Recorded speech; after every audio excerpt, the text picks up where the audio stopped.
Thank you, Mr. Speaker. I actually thought this particular amendment was really no different than the form amendment that was just laid to be tabled.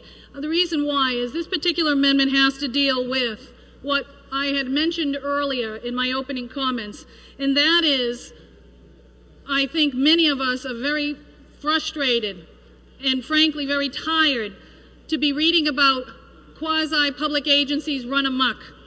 Run amok in terms of not having accountability and transparency, not only through their record keeping, but their financial transactions. The goal of this particular amendment, I think, is a great, good government goal. It's something that if we don't adopt it today, trust me, by some point in time, we're going to adopt it.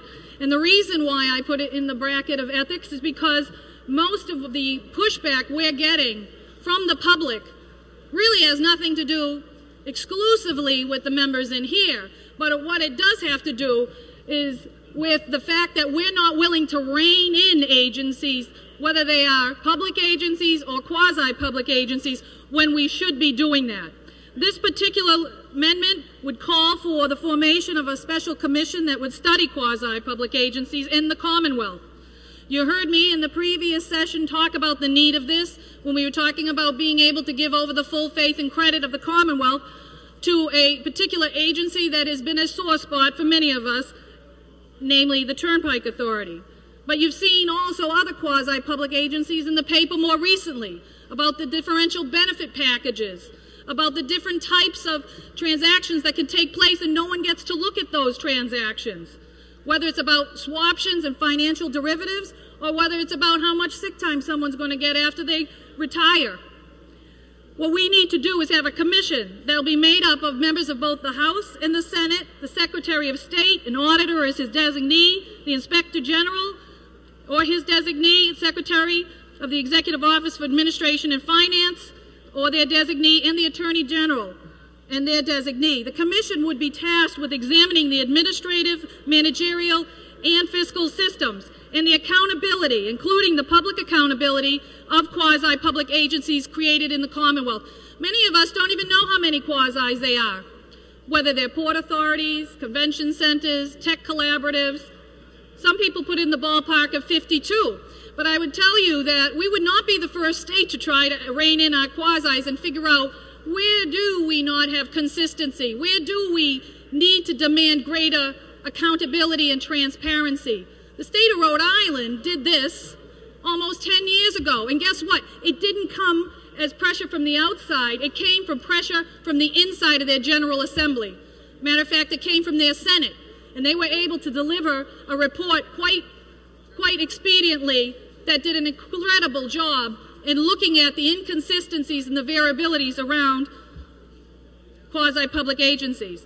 This commission would consider not only the quasi-public agencies' governance issues, but their financial management practices, accounting, controls, and whether those policies and procedures are in place to ensure the integrity of quasi-public agency operations. The expectations would be, in law and general accepted accounting and managerial standards, would be applicable to the quasi-public agencies in the Commonwealth. And this commission would have to evaluate that. Then also look at the accountability of the quasi-public agencies in the Commonwealth, including the executive and legislative branches, and to the public. The whole goal of this would be to have that commission come back to the legislature and further with recommendations for further evaluating and improving the efficiency, effectiveness, and transparency of quasi-public agencies. They'd submit a report back to us. I, for one, am the type of person that likes to have people do diligence and homework before actually deciding what to do with them. I appreciate the Senate President's calls for reform before revenue enhancements with regards to two quasis in the state of Massachusetts that are proving to be very difficult for each and every one of us to go back to our constituents and explain how some of their transactions take place when we don't have access to that information, only to find out about it in the newspaper after investigative reports or accounting. We need to do this, folks, and the reason why it's here in the discussion of ethics is because it has to do with transparency. And it has to do with the fact that we're taking the heat time and time again from agencies that not only are not doing their job, but are doing a much greater disservice to those of us who have empowered them to be able to act in good faith in the public's interests. But more importantly, they're doing the greatest disservice to the people of the Commonwealth, because time and again we see them violate not only the trust and the responsibilities and the integrity that has been laid at their feet to do what we consider to be part of their job, but now, more than ever, I think we need to look very carefully at preventing future problems with our quasis that will continue to surface as we go forward and entertain sweeping reform efforts. So I ask for your strong consideration on this. It's a good government piece. It has to do with ethics and transparency because it has become one intertwined big mess in the Commonwealth of Massachusetts. And I would ask for your support.